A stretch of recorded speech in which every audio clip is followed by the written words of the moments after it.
my name is Ardaffa Rasha. I'm from mechanical engineering. Greetings, my name is Klaugusta Adimillenva and I'm from mechanical engineering. Hello, my name is Imam Syafiq Maulana and I'm from civil engineering. Hello, my name is Valleta Jovanka and I'm from metallurgical and material engineering. Hi, I'm Rasha Sanders. I'm from mechanical engineering. And we're from group 4. We're going to discuss about chapter 2. A parabola is a curve where any point is an equal distance from the fixed point, the focus, and a fixed straight line, the directrix. We also get parabola from slicing through the cone parallel to the side of the cone. The general equation are y squared 2 equal to 4 times a times x. A is the distance from focus to the origin. Parabola has a property when any ray parallel to the axis of symmetry gets reflected off the surface straight to the focus, so it's great when you need to concentrate wave to a single point.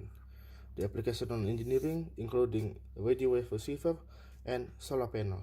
Okay, next we are going to discuss ellipses and hyperbolas.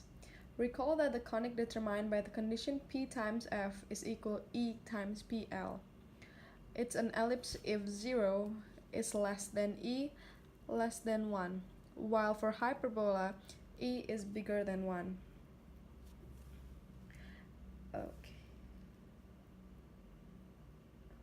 Okay, so we can see in figure 1, in the first case, applying P times F equals E times PL to the point P equals A gives this, A minus C equals E times K minus A, which equals to EK minus EA.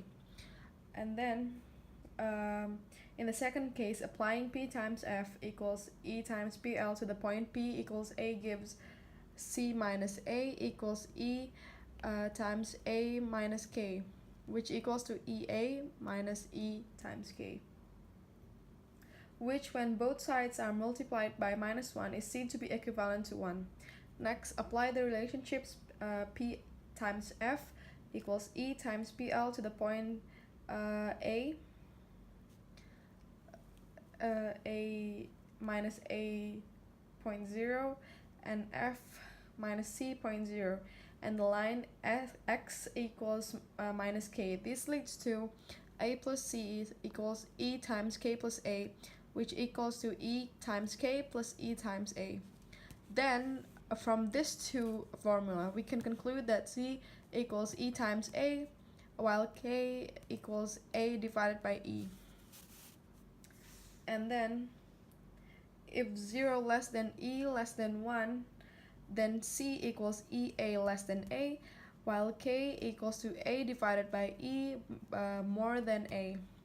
If E is bigger than 1, then C equals E times A bigger than A, while K equals A divided by E less than A. And we can see that the standard equation of the ellipse is x squared divided by a squared plus y squared divided by b squared equals 1, while the standard equation of hyperbola equals x squared divided by a squared minus y squared divided by b squared equals 1. And that concludes the resume of ellipses and hyperbolas. Hello, my name is Klaugusta and I'm from group 4, and I'm here to explain about the translation of axis. So, what is a translation of axis, you might ask? The translation of axis is a transformation that is shifting in origin, but it doesn't change direction. Okay. Well, this isn't enough to describe the translation of axis, so we might move into the graph. So, imagine that we have a point in P. This is the original point. It's described as x and y. So, what if we do a transformation? Here I have a point of x as x accent and y accent. It's the resulting transformation of P that I just did. So imagine that the coordinates of x accent and y accent in h, and k. Well, if we put it this way, ox, ox and oy are the original axis, as seen here. Ox and oy. Yes, oy. That's the original axis. Now, here, if we add the new axis, the resulting of our transformation, ox accent and oy accent, we get ox accent and oy accent on the graph.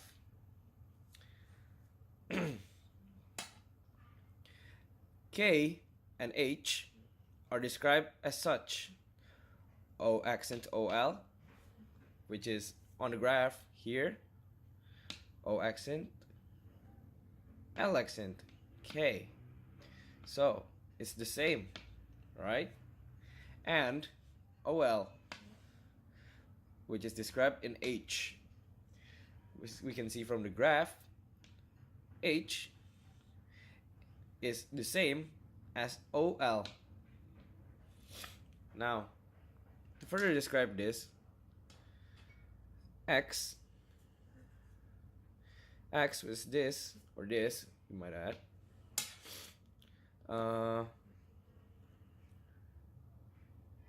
Is described as ON. Right here, ON. So that means that ON can be described as OL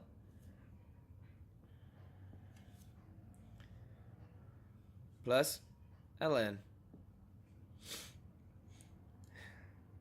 Meanwhile, Y is equal to PN, which can be translated to PM plus MN,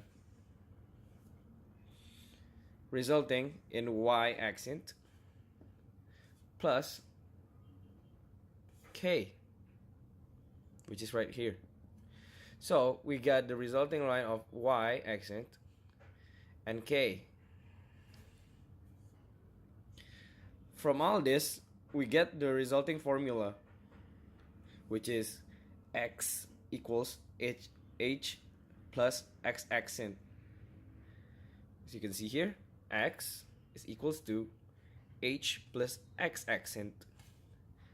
And we can describe this as such when we are finding the X accent in X minus H.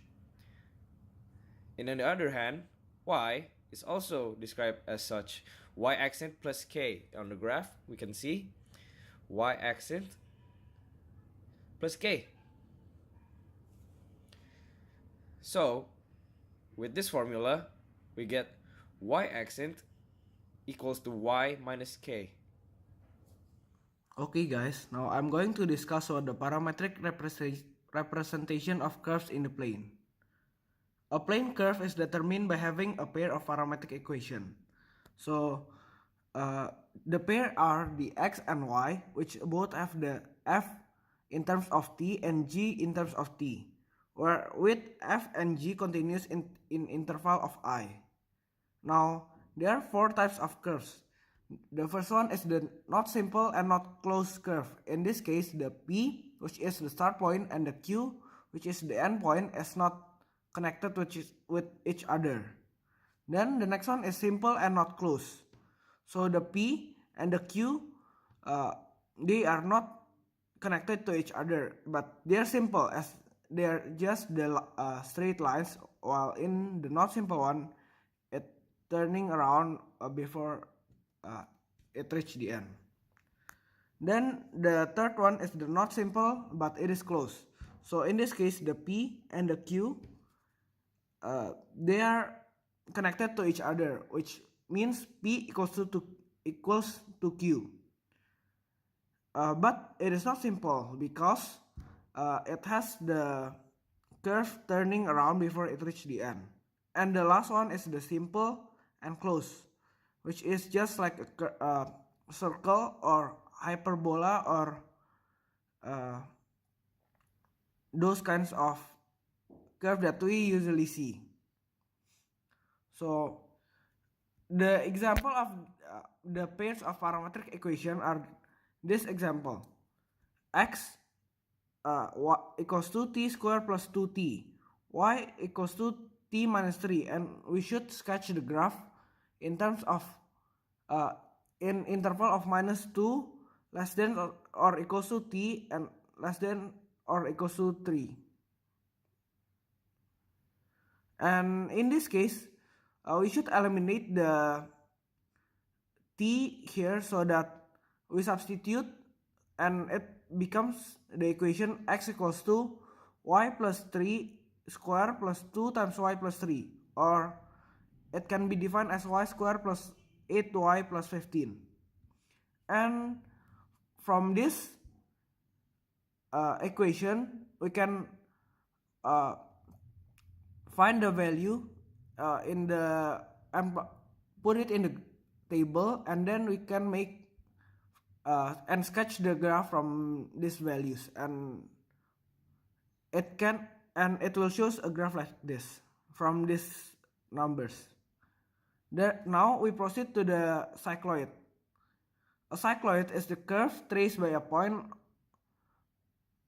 P on the rim of a wheel as the wheel rolls along a straight line without slipping. So for example, there's a wheel which this is the point P, which has a coordinate x and y.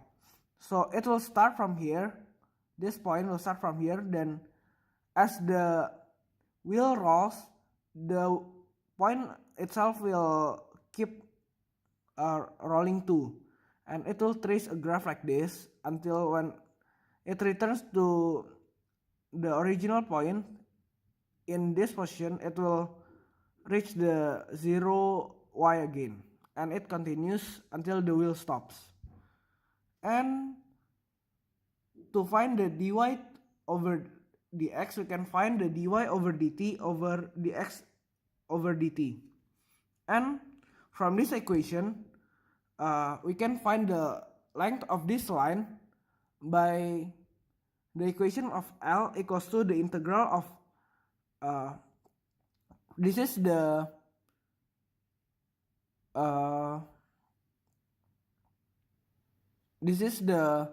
point where this is the P and Q, and or we can call it as alpha and beta, the start point which is alpha and beta is the end point. These are the interval. The integral of the interval square root of dx over dt square plus dy over dt square. Then from this value, when we calculate it, we can find the length of from here to here.